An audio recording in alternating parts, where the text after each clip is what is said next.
Super ganda, no? Glass coating. Glass coating. Yun, para sa mga may pera. Ako hindi ko kaya yan. Kasi yung pera ko ubos na sa gulong. Ganda.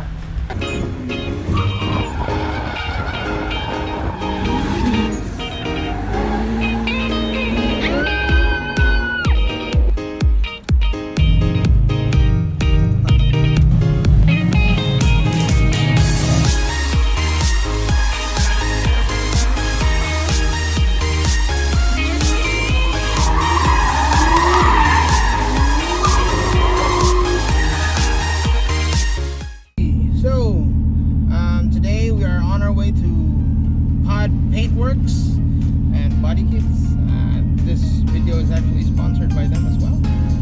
Because if you remember, the last time what happened to the Skyline. Yan yung trophy niya. Casualty. Because POD was kind enough to make a front chin.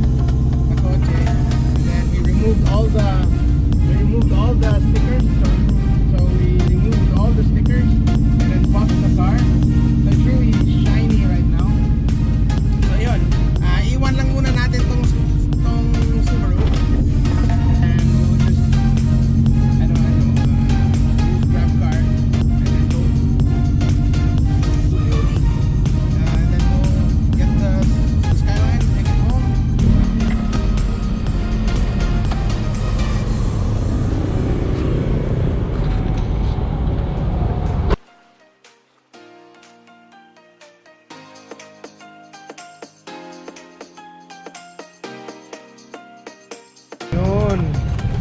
Dito na yung Skyline.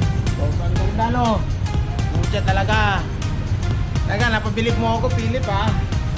Kaya guys, yung mga, kung gusto kayo magpagawa dito sa Cebu, dito kayo sa POD Paintworks. Kalidad. Yan. Wigo, wide body. Sino mga may Wigo dyan, yung wide body nyo. Ganda-ganda, diba? Yan. Kita nyo, less masilya, more on composite, composite material. Yun yung tama. Wag kayo dyan sa masyadong maraming masilya kasi mabigat yun. Pangit yun. Ganda ng Wigo,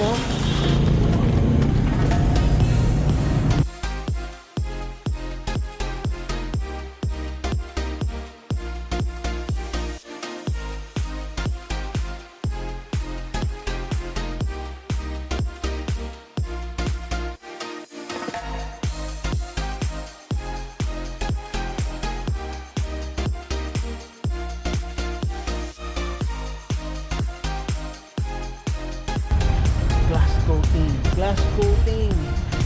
Para sa mga may pera. Ako hindi ko kaya yan. Kasi yung pera ko ubos na sa gulong. Ganda. Pucha. Glass coating yan, mga pre. Ito, Jimny. Kilala ko may-ari niyan, si Kelly. Yun, he rolled over the car. Yun. See, parang wala lang, no? Bilib talaga ako dito kay Philip. May abilidad talaga tong batang to. Yan. Ito yung mga magagandang projects, isang Lancer EX, I think it's an EX, with an Evo body kit. Very nice. Retain the original, the original hood, tapos nag-fabricate na. Nice, nice.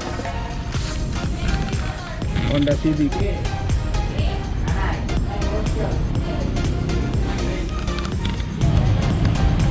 Puchang ganda talaga, no? Puchang ganda ng Skyline, no? Pucha. Bigyan ko tong mga isang linggo. Wasak naman to. So, di-drip natin to maybe next week. Yan, para may trabaho naman si Philip. Pero sobrang ganda talaga.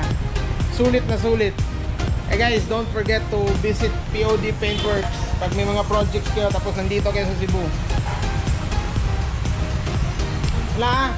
Hindi ito no repainting except for the hood. Bale buff lang talaga to. Original paint pa yan. sus. So yan, so lumabas na tayo. I'm super happy on how the car turned out. Hindi tayo nakapag-usap, hindi tayo nakabot, pero okay lang kasi I'll talk to you later. But yeah, man, good job talaga ng sa kotse. Sobrang ganda talaga. So I don't know, maybe next week, probably next week we're gonna go drifting. Kasi may mega tent na dito sa Cebu. So we'll try that out and then tirahin natin. We'll see what we can do. And hopefully, walang mangyari sa kotse to. Sobrang ganda na eh. Kaya yun, guys, wait for that video. Thanks for watching. Please don't forget to like and subscribe. Don't forget to visit POD Paintworks here at Mandaue City. Peace, guys.